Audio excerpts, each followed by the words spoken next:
నవరాత్రి సమయంలోనే కాదు, ఎప్పుడు ఎవరికి తాంబూలం ఇచ్చినా ఆ ఆడవాళ్లకు అమ్మవారి స్వరూపంగా భావించే ఇవ్వాలి.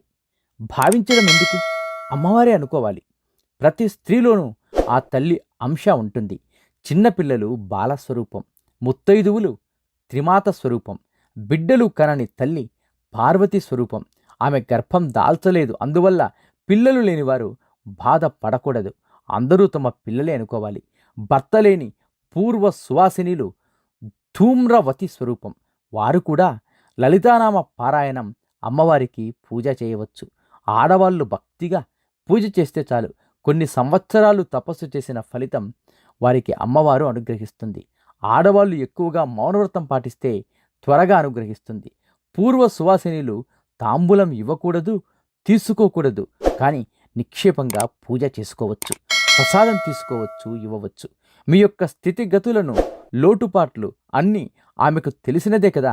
ఎవరో చేసినట్టు చేయాలి అని అప్పు చేసి ఆడంబరంగా చేయకండి. ఉన్నంతలోని తృప్తిగా పూజనామా జపం చేసుకోండి.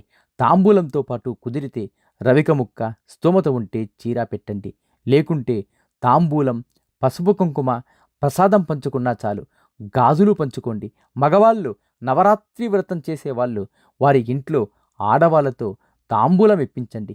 మగవాళ్ళు పరాయి ఆడవాళ్ళ చేతికి పసుపు కుంకుమ ఇవ్వకూడదు, కానీ భార్యకు వాళ్ళ చేత్తో తాంబూలం, పసుపు కుంకుమ, గాజులు ఇస్తే మంచిది. అలాగే ఇంట్లో అమ్మవారికి తాంబూలం సమర్పిస్తాం. ఆకు, ఒక్క, పసుపు, కుంకుమ, రవిక, గాజులు, చీర ఇలాంటివి తల్లికి సమర్పించినవి భర్త చేత్తో మీరు స్వీకరించాలి. అక్షంతలు వేయించుకొని ఆశీర్వాదం తీసుకోవాలి. అది వారికి మంచిది, తీసుకున్న భార్యకు మంచిది. శ్రీమాత్రే నమః. నీలో నీకు నమ్మకము కలిగినప్పుడే నీవు దేవుడిని నమ్మగలవు. శతం జీవ శరదో వర్ధమాన, శతం హేమంతాన్ శతం వసంతాన్. 100 శరత్తులు, 100 హేమంతాలు, 100 వసంతాలు వర్ధిల్లుతూ జీవించండి. మీ BVS.